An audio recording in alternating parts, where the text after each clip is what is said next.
मुझे ये होता है कि यार मैं अपने अब्बा को वो नहीं कर पाया, तो इसलिए मैं अपनी माँ को ज़्यादा वो देता हूँ। लोग कहते हैं यार तू माँ से ही बाहर नहीं आ रहा, मैं क्या करूँ। अभी मेरी 20 साल से बिस्तर पे हैं, डायलिसिस हो गए, उनका वजन भी ज़्यादा है, डायलिसिस रुक भी रहे हैं, अभी रुक गए हैं, शुगर भी है, ब्लड प्रेशर भी, इंसुलिन भी, स्टेंट भी डला। वो कह रहे डॉक्टर कह रहे अम्मी आगे कुआं पीछे खाइए, अम्मी पतली सितार पे चल रही हैं। तो मैंने 2 लोग भी रखे हुए, अभी अम्मी गिर गई, फिर प्लास्टर हो गया, फिर वो कह रहे हैं अच्छा वो ERD नहीं टूटी। तो ये सारी चीज़ें मैं मामलात, मैंने कहा जो मैं अपने अब्बा को मैं नहीं कर पाया, मैं सोच रहा हूँ मैं यहाँ 100% कर दूँ, ताकि रिग्रेट कोई वो ना हो कि यार मैं कर नहीं पाया। उस जमाने में अपनी मस्तियों में था मैं। हाँ, छोटे भी होता है ना, हाँ, 14-15 साल मुझे में, ऐसा लगा हाँ, मैं कर नहीं पाया यार, मैं जो कर सकता था, मुझे अक्ल थी, समझ थी, 14-15 साल के लड़के को उस तरह से रियलाइजेशन। हाँ, तो फिर मैंने कहा मैं 100% मैं इसको यही कहता हूँ, मैंने कहा इसको भी यही कहता हूँ, मैंने कहा यार अगर कोई ज्यादा शो का मसला हम अपने साथ किसी को जोड़ते हैं कभी, मैं क्योंकि ऐसे शोज में कभी कभी कैंसिल करने पड़ जाते हैं। अम्मी के अपॉइंटमेंट मेरे हर 10 दिन में होते हैं और तुम नहीं जाते माँ की? नहीं, मैं इसका शो कैंसिल करने पड़ जाते हैं। मैंने कहा रोजगार तेरा ये भी कर देता है। हाँ, तो फिर ऐसी बात है, दोनों साथ ही करते हैं, तो वो बहुत यार, दोनों ने बहुत माँ से बढ़ के थोड़ी है। फिर ये मुझे यही कहता मैं है, इसको यही बोलता हूँ, मैंने कहा माँ से बढ़ के कुछ नहीं है यार, लाखों करोड़ों कुर्बान है माँ के ऊपर। यार मुझे बड़ी यानी कि खुशी हुई है जान के कि आज भी इतने अच्छे रिश्ते जो हैं, इतनी अच्छी दोस्तियाँ मौजूद हैं कि आपकी वालदा हैं, तो आप जो कर रहे हैं वो बहुत उम्दा बात है, अल्लाह करवा। ये बिल्कुल कोई शक नहीं। और ये अलग बात है कि हम सब समझते हैं कि फिर भी हक अदा नहीं कर सकते, बिल्कुल ऐसे है। मगर फिर हक अदा भी नहीं हो बहरहाल सकता माँ का। ये काबिल तहसीन है। और ये भी बहुत काबिल तहसीन है कि ये भी अपना नुकसान करते हैं कि नहीं यार मेरे दोस्त की माँ भी तो मेरी ही माँ है, और मैं कैसे उसको, ये बड़ी ये मैसेज जो है ये दुनिया तक जाना चाहिए। बिल्कुल सर, एक हमारे आर्टिस्ट हैं, नाम नहीं लूंगा खामखा, वो देखें तो उन्होंने कहा था यार मेरे वालिद साहब जब इंतकाल से पहले उन्होंने मांगा मुझे मोबाइल ला दे। तो वो बड़े आर्टिस्ट हैं, तो उन्होंने कहा यार अब्बा आप 24 घंटे घर पे होते हो, बीवी है मेरी, बच्चे हैं, मोबाइल क्या उनके मोबाइल से कर लो, ये कर लो, वो नहीं, बच्चे तेरे मोबाइल में लगे होते हैं, बीवी तेरी मोबाइल। तो अगर आज तक मुझे अफसोस होता है मैंने 20-30 हज़ार का मोबाइल अब्बा को क्यों नहीं ले दिया। वो घर में बैठते, खानदान वालों को हर एक के बंदे को फ़ोन करते, मिलाते, बात करते, खुद रखते, अपने सिराने रखते। यार आज तक मुझे अफसोस है कि मैंने मोबाइल क्यों नहीं ले दिया, मेरा दिमाग कहाँ गया था मेरा। तो वही मेरी अम्मी जब कहती है ना कभी लाइट चली जाती है तो UPS खराब, जनरेटर खराब, तो कितनी लाइट, तो मैंने दिमाग में आया, मैंने कहा मैं आपको iPod ले देता हूँ, तो उसमें क्या अपने पुराने गाने, मैडम नूरजहां के गाने, मेहदी हसन के, मम्मी रफ़ी, किशोर के गाने तो सुनती रही। अच्छा मुझे खोल दे, वो लड़का उसको सिखा दिया मैंने। तो मैंने कहा एक एक चीज़ का ख्याल हो, कहीं ये ना हो कि इतनी सी बात वो मुझे मेरे लिए बड़ी हो जाए। फिर वो कितनी अच्छी बात है, तुम कितनी केयर करते हो ना, बहुत अच्छी बात है। क्योंकि ये जो है ना बरकत, ये कम हो गई है। ये जो सेंसिटिविटी है ना, बुजुर्गों के हवाले से हम बहुत सारे काम करते हैं, बहुत सारे लोग बहुत सारा ख्याल भी करते हैं, मगर ये जो इस दर्जे पे जाके उनकी केयर है ना कि यार उनको एक लम्हे की बोरियत भी ना हो, कोई मुश्किल भी ना हो, वो किसी भी तरीके से हर्ट ना हो, उनकी हर चीज का, ये बड़ी बारीक बात है, ये बड़ी अहम बात है। एज ओवर ये बढ़ रही अम्मी सेंसिटिव हो जाते हैं ना, तो वो बच्ची हो गई है। जी जी जी, बीमारी की वजह से बीमारी सर 20 साल से बिस्तर कमोड। अभी मैंने इनको कुर्सी भी लादी, करती हुई कुर्सी, क्योंकि पैर हड्डी टूट गई। ये छोटी छोटी चीजों का ख्याल करता हूँ ना। अब मेरी अम्मी उसमें कहती तू शादी कर ले। अब वो अम्मी को मैंने कहा अम्मी मैं शादी, अब अम्मी को मैं डरा दिया, मैंने कहा शादी करूंगा बीवी में लग जाऊंगा, आपको कौन पूछेगा। फिर यहाँ नहीं कर मर्जी।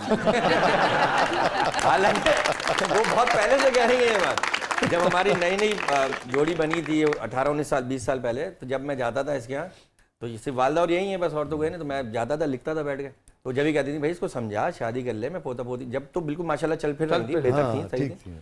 तो अब उन्होंने कहना ही छोड़ दिया, इसने डरा दिया, अब वो डर गई हैं कि पता नहीं कौन आ जाए, मम्मी फिर देख लो, मैं उसी लगा रहूंगा, मैं तो घर पे हूंगा नहीं। और जब ठीक है, एक औरत जब घर छोड़ के आएगी उसको भी तो अटेंशन देनी है, जो ख्याल आपका रखता हूँ वो इसका रखना पड़ेगा। ये तो गुनाह है। फिर नहीं, हाँ सही, छोड़ दे। अल्लाह ताला आपको ऐसे ही फर्माबरदार, अतात गुजार और ऐसे ही अपनी वालदा के हवाले से सेंसिटिव रखे। हैप्पीएस्ट मोमेंट आपकी जिंदगी का जिसने सबसे ज्यादा खुशी दी हो? मुझे पता है, जब इसकी बेटी, जब बेटी पैदा हुई मेरी, जब बेटी पैदा, बरकत आपकी, उससे ज्यादा खुशी नहीं। आपकी जिंदगी का बरकत? जब मेरी अम्मा जब चल रही होती है ना, जब बोल रही होती है, मासियों पे चिल्ला रही होती है, शोर कर रही होती है, शोर शराबा घर में जब घुसता उससे मुझे खुशी होती है मेरी माँ एक्टिव है। वाह यार, मैंने अपने किसी प्यारे पे बिल्कुल यही इसी कैफियत में एक शेर कहा था, बरकत तुम एंजॉय करोगे।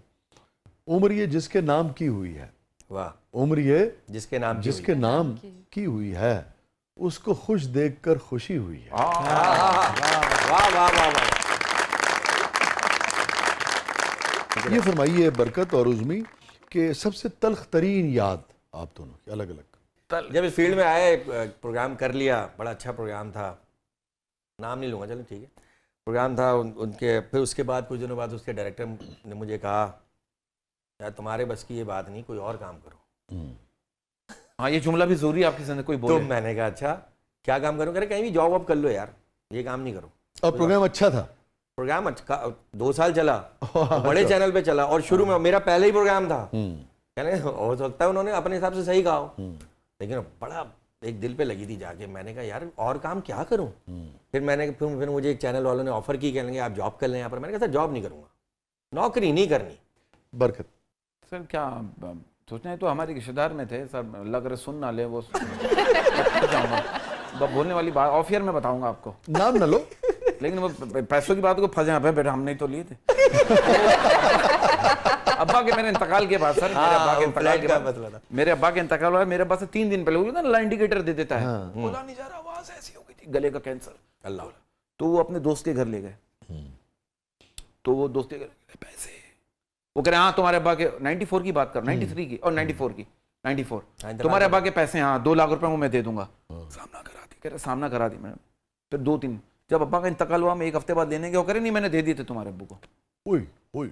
और सर मैं आपको एक बात बताऊं, ये अल्लाह मेरी बहन को उसकी बेटी का नसीब अच्छा करे, फिर उसकी बेटी ने भी मुझे बुलाया, अल्लाह ने मुझसे करवाया जो करवाया। तो सर ये मोइन अख्तर साहब मुझे कहते थे, आप एक बंदा बंदी माँ बाप हैं जो उन्होंने दुनिया में अच्छे कर्म किए सेविंग अकाउंट में जमा हो रहे हैं, बुरे काम के बाप ने बुरे काम के यतीमों के पैसे खाए, जो भी माँ बाप ने किया उसके भी अच्छाइयाँ बुराइयाँ सेविंग अकाउंट में, जब उसका बेटा दुनिया में कदम रख रहा है ना, मोइन भाई कहते कदम रखा लड़के ने, अच्छाइयाँ, उसके साथ वाले कह रहे हैं यार ये तो अभी इस नए फील्ड में आया, इसको इतनी तारीफें पैसे कमा रहा है, उसके माँ बाप के अच्छे कर्म जो सेविंग अकाउंट में थे वो बच्चे को मिल रहे हैं। और एक बच्चे ने दुनिया में कदम रखा बुराइयां, कह रहा भाई मैं तो भी दुनिया में कदम रखा हूं, उसके माँ बाप के जो बुरे कर्म थे सेविंग अकाउंट में वो उस बच्चे को मिल रहे हैं। मकाफात अमल। तो मैंने उनके बच्चों का भी हाल देखा, फिर अल्लाह ने जो मुझसे करा, मैंने कहा यार वो रिक्शा चलाते थे, फिर बाद में उनका भी इंतकाल हो गया, फिर उनके बच्चे परेशान, मैंने उनके लिए दुआ किया इनके मामलात अच्छे कर दे रब्बुल आलमीन पंजतन पाक के साथ के, जो भी हो मेरे बाप के साथ बुरा किया लेकिन मैं इनके लिए दुआ करूं तो इनके लिए अच्छा कहा। फिर एक और थे हमारे रिश्तेदार, वो किसी ने मुझे, उन दिनों में जब इस तरह की कोई बीमारी आ जाए तो कितनी पैसों की जरूरत होती है फैमिली सर। वो एक तो अब्बा का इंतकाल हुआ, और एक साहब अब्बा के एक दोस्त थे पुराने, तो मैं गुजर रहा था, हमारी कॉलोनी थी, तो उन्होंने मुझे आवाज दी, कह रहे बेटे इधर आ। अब्बा के इंतकाल के 1 महीने बाद कह रहे तुम्हारे अब्बा के पैसे 94 में, मैं 80,000 रुपए ये मैं तुम्हें दूं लाके। वाह वाह। तो मैंने कहा अच्छा, ये भी पहलू है ना हाँ, लोगों का, तो मैं दूं आके, हाँ ये एक पहलू है। तो अच्छे लोग इन्हीं के लोगों से तो मैंने कहा यार मैं क्या करूं, मैंने कहा हाँ दो, कह रहे उसने ये नहीं कहा अब मेरी गलती हो गई मैं अम्मी को देता। मैंने कहा अच्छा, मैं लिए मैं अपने रिश्तेदार के पास गया और मैं फंस गया सुन लेंगे तो उनको दिए मैंने कहा मेरी बहन के नाम पे दिलवा दें, जब शादी हो जाएगी 15-16 साल की उम्र में, जो भी 20 साल, तो ये पैसे ज्यादा हो जाएंगे। उन्हें कहा ठीक है बेटा ठीक है। वो ऐसे डलवाए, आज तक नहीं डलवाए, 2 दिन बाद वो पैसे ही नहीं, उन्होंने कहा यार हमारे बच्चों के लिए चाहिए था बेटा, ले लिए। तो बेटा मैंने भी बोला अच्छा, ये बात भी, फिर मैंने ये सर पकड़ के बैठ गया, मैंने अपनी अम्मी को क्यों नहीं बताया। सर इतना होने के बाद फिर रिश्तेदार कहते हैं हमसे मिलते क्यों नहीं हो, हाँ बात क्यों नहीं करते।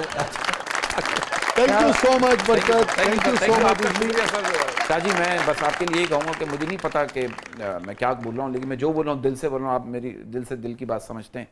मुलाकातें वैसे ही रही हैं, लेकिन आपके साथ बैठ के आप आदमी को झंझोड़ देते हैं, ये सबसे अच्छी बात है। और बहुत आप पॉजिटिव आदमी, और दिल से बोलना, बहुत खुशी भी, एक सुकून सा मिल रहा है आपके पास। और इस शो में सीखने का बड़ा मौका मिला इस शो के अंदर। बिल्कुल, मुझे ऐसा लग रहा है आप कंप्लीट पैकेज हैं। हाँ, तो ये बड़ा अच्छा किया, इंसानियत का भी और ये शोबिज़ के हवाले से भी। नहीं मोहब्बत है आपकी।